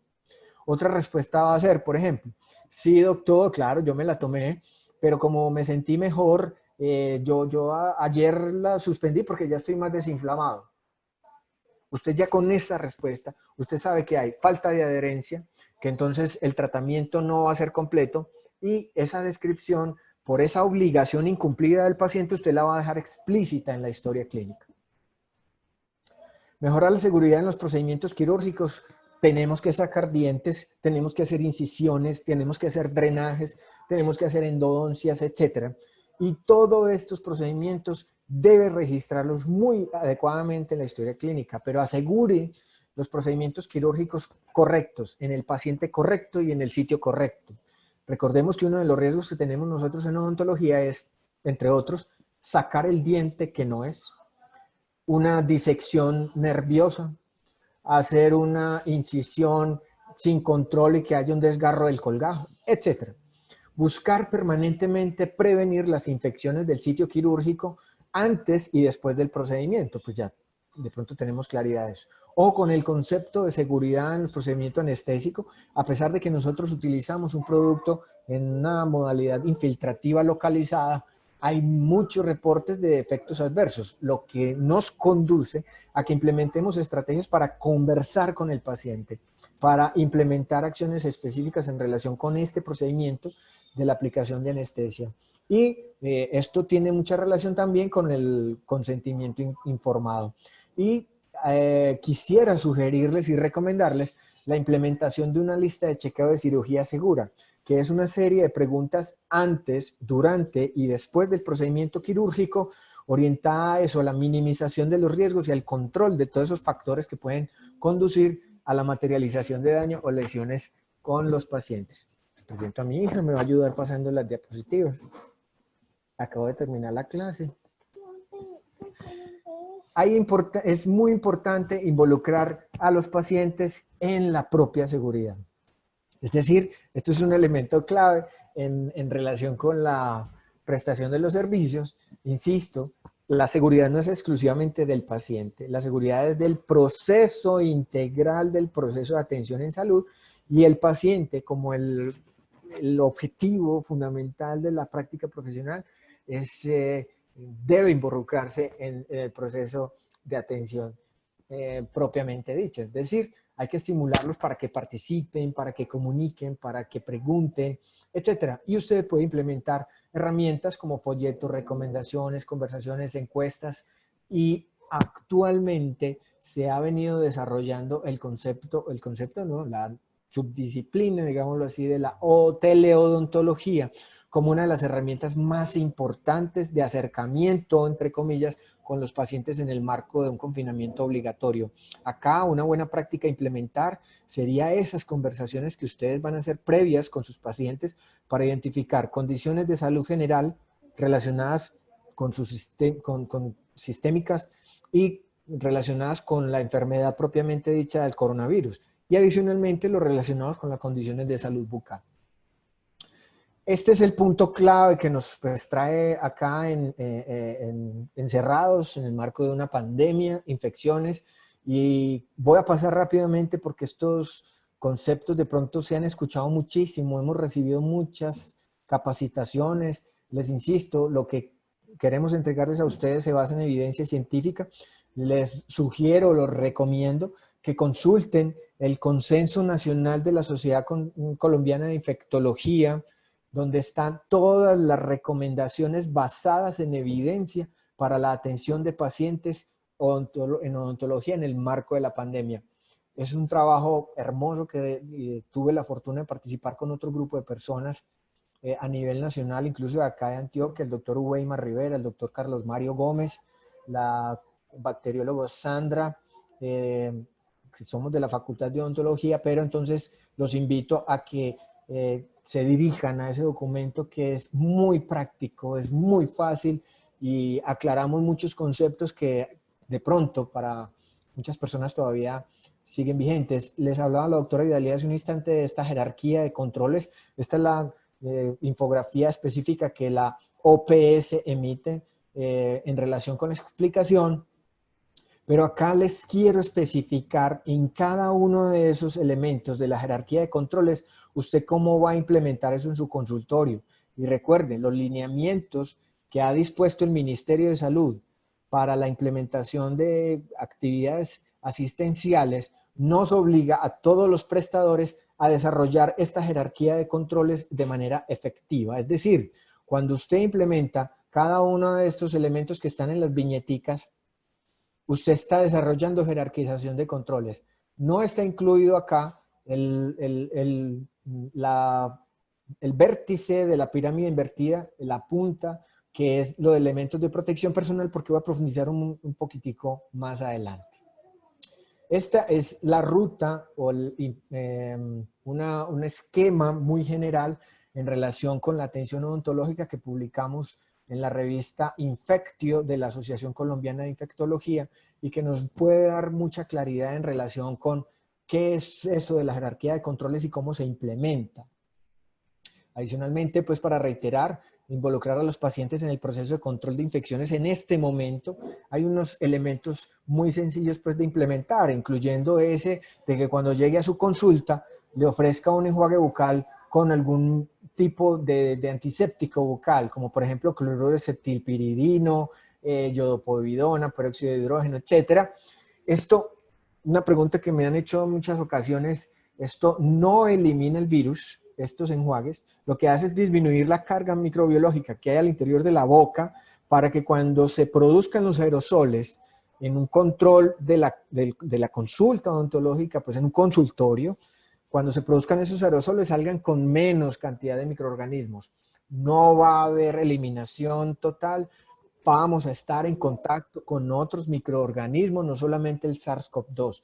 Recordemos que tradicionalmente hemos evidenciado hepatitis, tuberculosis, citomegalovirus, herpes, etcétera. Una cantidad innumerable de microorganismos que todavía vamos a tener contacto con ellos. Y hablamos de precauciones estándar, pues bueno, insisto, no voy a profundizar en esto que sería una conversación demasiado larga. Y quiero traer acá un elemento clave y es que con esas precauciones universales debemos implementar unas precauciones basadas en las vías de transmisión. Esto ya existía. Entonces les decía hace un ratico que lo que tenemos que hacer es fortalecer lo que hemos implementado en muchos casos y adicionalmente a eso adherirnos a estas normas. Entonces, dependiendo del tipo de vías de transmisión, las vías de precaución asociadas pues a esas medidas universales están relacionadas con transmisión por vía aérea, por gotas y por contacto. En odontología ya para todos es muy claro que se producen aerosoles con la implementación pues, de estos elementos rotatorios y ultrasónicos y adicionalmente la utilización de la jeringa triple, pero no podemos quedarnos en ese concepto de aerosol. Nosotros producimos bioaerosoles, que es la combinación de gotas, aerosoles y fluidos corporales de la boca que incluyen sangre, saliva, células, ADN de microorganismos y microorganismos. Entonces aquí es donde tenemos que implementar acciones muy, muy específicas. Este tema de la contaminación por aerosoles no es nuevo y no nos podemos asustar y decir que es que el ministerio está siendo muy enfático y con muchas restricciones. No, no, no, desde hace mucho tiempo ya hemos tenido evidencia de la contaminación que generamos en odontología en todos los sentidos y por todas las vías de transmisión. Y miren, desde 1994 hay reportes de la contaminación que se produce por los aerosoles generados en la atención odontológica. Recomendaciones, esto está en la revista Infectio, insisto, el nombre específico con el cual ustedes lo pueden buscar es el Consenso Colombiano de Atención, Diagnóstico y Manejo de la Infección por SARS-CoV-2 COVID-19 en establecimientos de atención en salud. Voy a pasar porque se me acabó el tiempo desafortunadamente y aquí tenemos las precauciones específicas en cada una de las subespecialidades odontológicas, qué es lo que debe hacerse en el marco del control de riesgos con base en las rutas o las vías de transmisión. Quisiera finalizar esta conversación con un mensaje muy específico. Nosotros en odontología somos un riesgo, no solamente para contaminar, sino para ser contaminados. No necesitamos exagerar en la implementación de medidas de protección. Este ofrecimiento que nos han hecho comercialmente de los monotrajes o de trajes de 360 grados, si es lo único que hay disponible, úselo. Si no, no lo use. Porque adicional a esto, las mascarillas tipo N95 con válvula de exhalación, como las que ustedes ven ahí en la parte superior, que es como un aditamento adicional en la parte anterior, o estas otras verdes que ustedes ven ahí, que es una máscara elastomérica, esto no es obligatorio en odontología. Es decir, si no hay más de ningún otro tipo de elemento de protección personal, úselo. La gran debilidad que tiene esto que ustedes están viendo en pantalla es que usted necesita otro protocolo para ponerse y para quitarse esos elementos de protección personal. No es necesario que usted hostigue su consultorio odontológico para atender a los pacientes. No es necesario las cubiertas desechables con papel vinilpel. Implemente adecuadas medidas de control de infecciones en términos de limpieza y desinfección antes, durante y después de la atención de los pacientes. Al mediodía, recomendación del consenso, hacer una limpieza terminal o bien profunda. Y al finalizar la jornada, sí, restrictamente, limpieza y desinfección profunda. Muchísimas gracias por su atención. Pasamos entonces un momento a la sección de preguntas. Voy a dejar de compartir acá. Tengo, al menos para la doctora Aidalid. Doctora, entonces, aunque ya en su exposición de pronto se dio claridad y respuesta a estas preguntas, de pronto nos podría confirmar y ampliar un poco en relación con cada una de ellas. Doctora, entonces, ¿se puede realizar atención odontológica domiciliaria y actividades de promoción y prevención en odontología?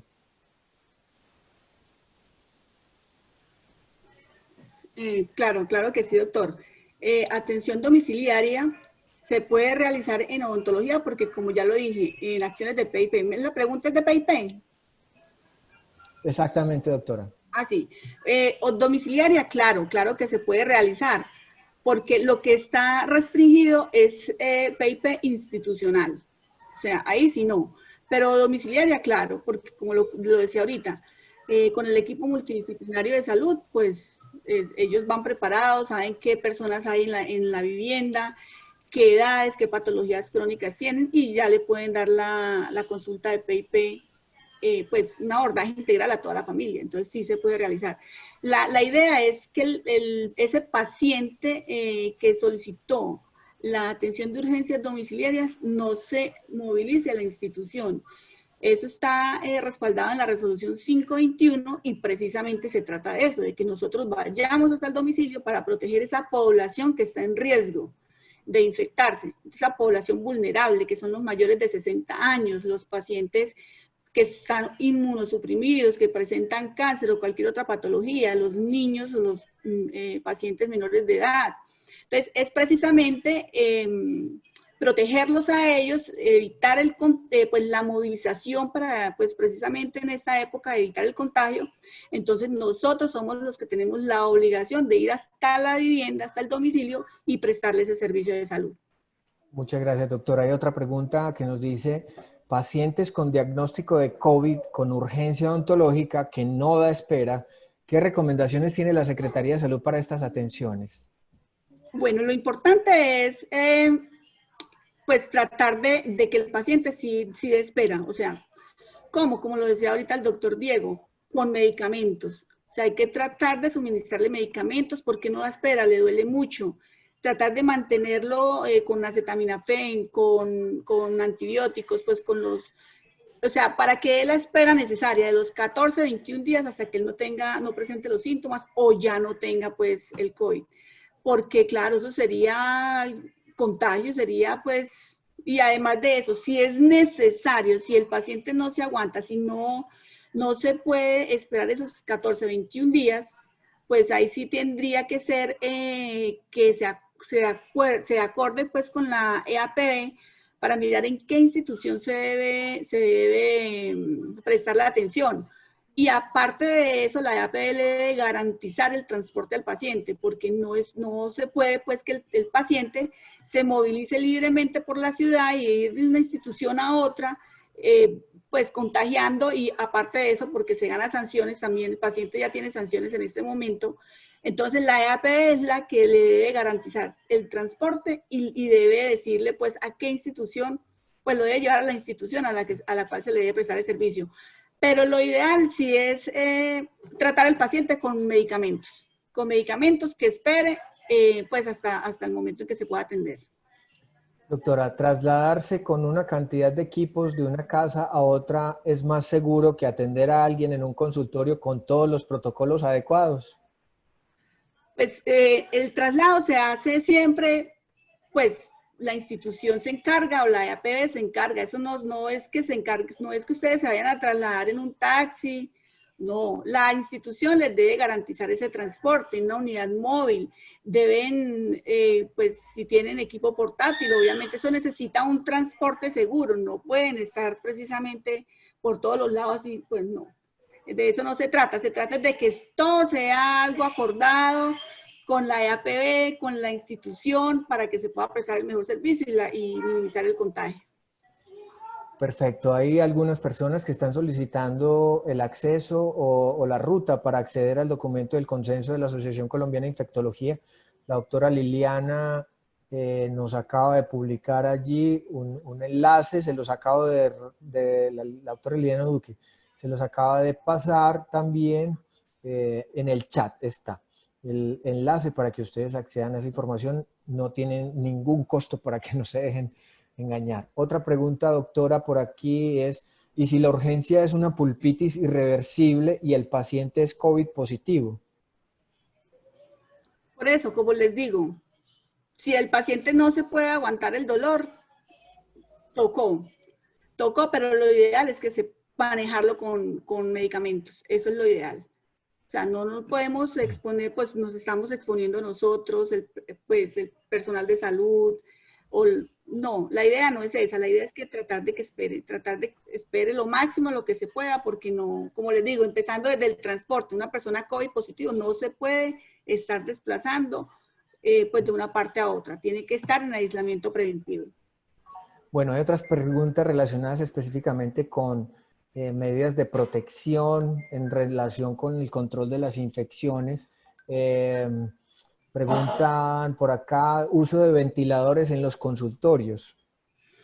No, no son ventiladores. Lo que se trata de decir con el consultorio aireado o ventilado es que tengan ventanas abiertas. Precisamente el uso de ventiladores y de aires acondicionados, que no tengan los filtros de aire de alta eficiencia o los filtros de aire, pues EPA o HEPA, no se deben utilizar. O sea, se debe tener aireado el consultorio con ventanas abiertas y esperar el tiempo prudencial pues para pasar al otro paciente, para que permita precisamente esa entrada de aire, hacer ese recambio de aire y hacer pues el secado de las microgotas que quedan, pues eso es lo ideal. Eso no estamos hablando de ventiladores ni de aires acondicionados, como les digo, a no ser de que tengan esos filtros de aire de alta eficiencia. Doctora Aidalid, doctor Miguel Ángel Rentería, muchísimas gracias por haber estado con nosotros en la mañana de hoy. Les recordamos mientras terminamos esta cátedra que a través del chat ustedes nos pueden escribir qué quieren que nosotros desde el Comité Interinstitucional les ofrezcamos en nuestro congreso que haremos a mediados de octubre, el congreso que tradicionalmente hemos hecho. Quisiéramos que ustedes nos cuenten para que lo construyamos entre todos. A todos ustedes que estuvieron presentes hoy en nuestra cátedra itinerante, les estaremos informando que esta charla del día de hoy la vamos a publicar a través de algunas de las páginas de las facultades y adicionalmente a través también de las redes les estaremos informando cuándo será nuestra próxima sesión de la cátedra itinerante y la temática dispuesta para ello. Doctores Miguel Ángel, Aidalid, si tienen algún mensaje final para nuestros visitantes el día de hoy.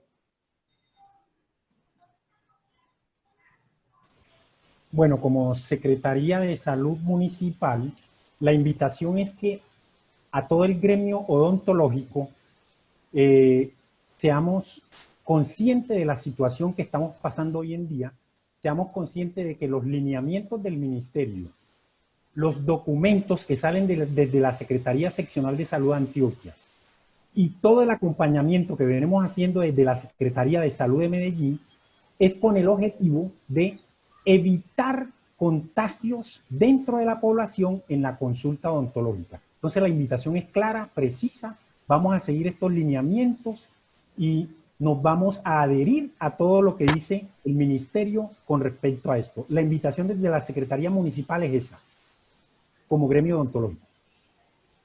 Bueno, y mi mensaje para todos es que estamos atravesando una crisis a nivel mundial, a nivel de Colombia, a nivel del territorio, pero esta crisis es transitoria. O sea, esto diría yo que apenas comienza o no sé si estamos en la mitad o ya finalizando, pero es transitoria. O sea, no nos vamos a quedar así y lo importante es que apliquemos esas medidas de bioseguridad y todos los protocolos, los lineamientos emitidos por el Ministerio de Salud y en concordancia pues con la CAPD, que trabajemos con las universidades, pues la idea es mitigar ese contagio, esa cadena de contagio, porque en este momento prima más la vida y la salud antes que cualquier otra cosa. Muchísimas gracias, doctora Idalia. Hay un mensaje aquí en el chat que me parece importante, que las personas que no son egresadas de nuestras 4 facultades, como participan del Congreso, no necesitan ser egresados exclusivamente de nuestras 4 facultades para participar. Es un congreso abierto, es un hecho sin precedentes en la historia gremial de nuestra disciplina a nivel local, que las 4 facultades se unen. Este sería nuestro 4º año consecutivo haciendo un congreso de odontología general para egresados de las facultades, pero puede acceder cualquier persona. La insistencia en pedirles la temática es porque les decíamos hace un rato, y es que estamos siendo bombardeados de mucha información, pero queremos construir este congreso con la información que ustedes nos entreguen. Entonces, muy probablemente a partir de esta sesión y las próximas semanas les enviaremos mensajes, encuestas, para que ustedes nos cuenten qué quiere que nosotros hagamos en relación a lo académico en nuestro congreso. Nos sobra entonces reiterarles feliz fin de semana. Por favor, se cuiden mucho, que las restricciones tienen una orientación de seguridad para todos nosotros, y un abrazo fraterno y de mejoramiento de las condiciones para todos. Muchísimas gracias por haber estado con nosotros el día de hoy. ¿Cómo te fue?